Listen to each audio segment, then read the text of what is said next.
What up, guys? Wicked Specialist, aka Real Geek, here once again. It is New Comic Book Day. It is April the 24th, and it's time for another episode of the Pull List.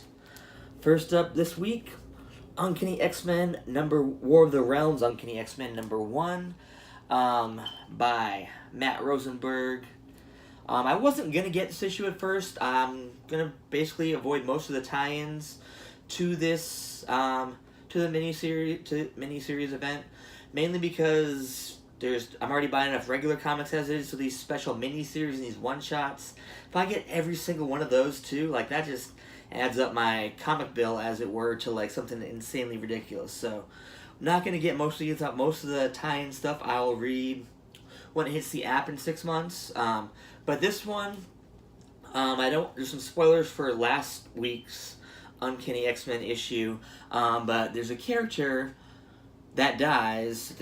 That's the point of the end of the issue, the climax. The character dies, and they say the character dies. They're like, oh, she's dead, and this character is in this issue on this cover.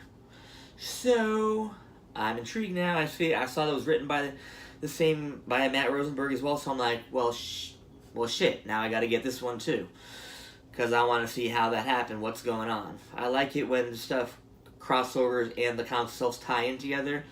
I'm going to be really disappointed if it's actually not the case and it's something going on unrelated in the main X-Men series, and this is just some side tangent, just so happens to be written by the same guy, because they have pulled that type of stuff before, but we'll see.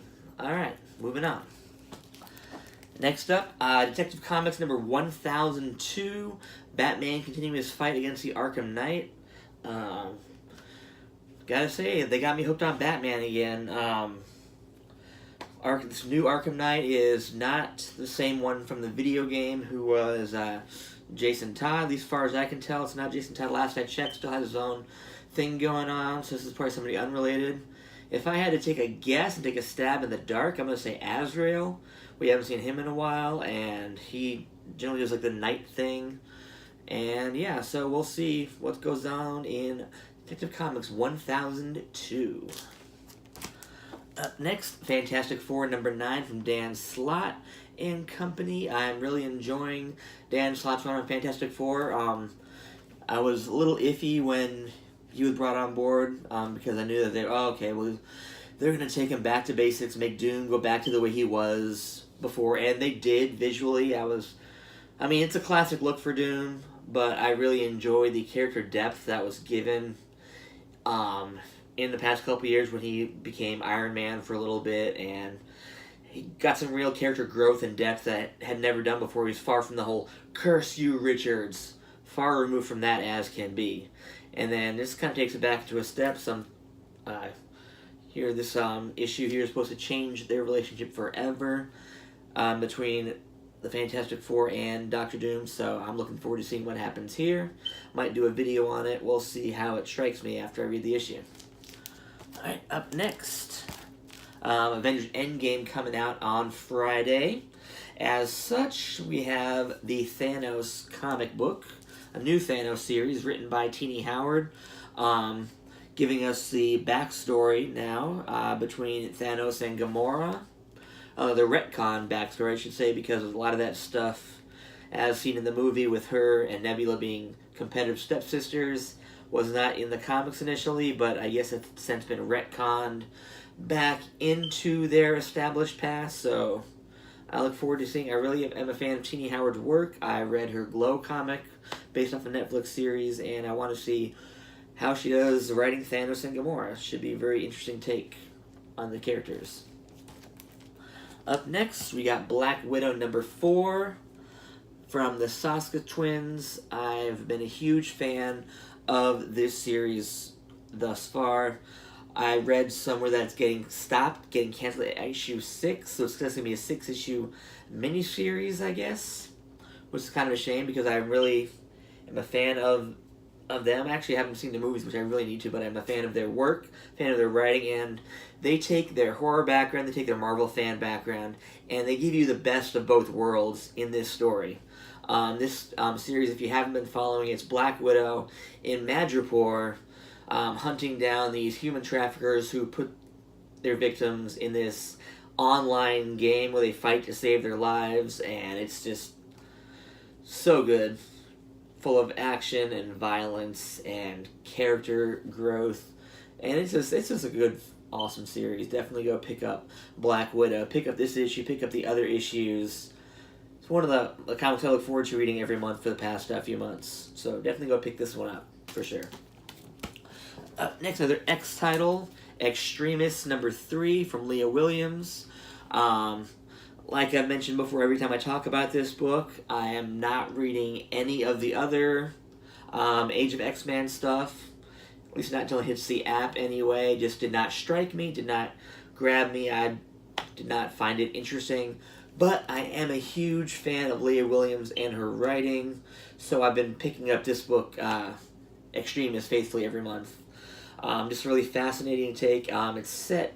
The one thing I know about this series, about the world in and of itself, is that it's set in a world where love is forbidden, and the thing that's been built in the past few issues is Blob has feelings for Psylocke, and this is a fantastic, beautiful cover right here.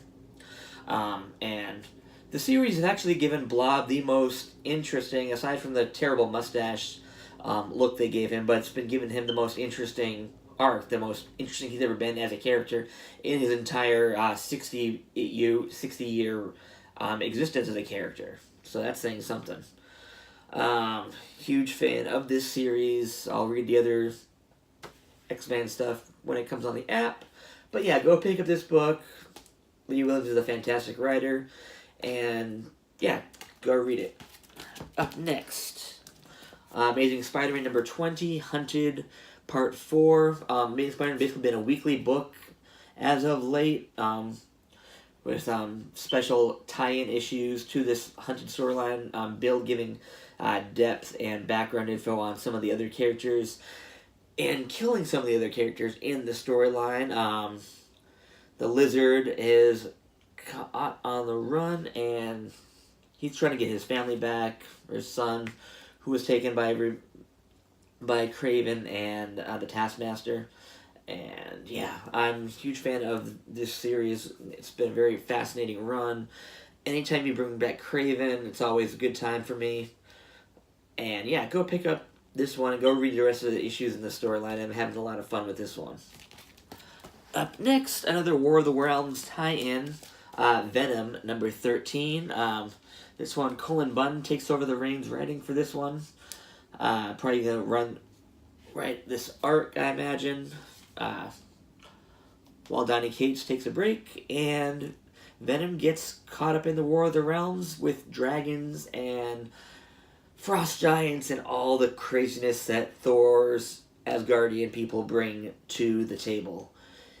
Definitely a fun series thus far. The ones that I've read, the main story. Can't wait to see Venom get in the mix here.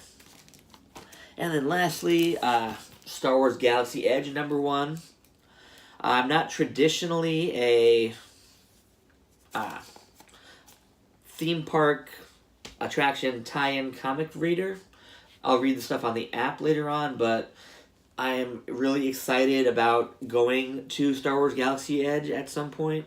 So any little bit of info into that world that we can get, I'm there for. This is an officially licensed comic set in canon, in everything. Han Solo gets caught up in a smuggling thing, and I want to see what little glimpse I get at the world that you get to actually walk around in that new Star Wars Galaxy Edge attraction over at Disney World.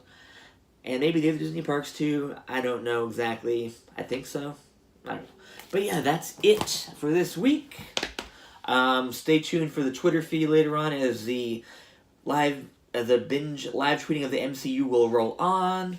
Stay tuned for Twitter on that. And in the meantime, let's talk some comics, guys. What comics you picking up this week? Let's talk. Put some comments down there. Let's share. Let's like. Do all the cool stuff.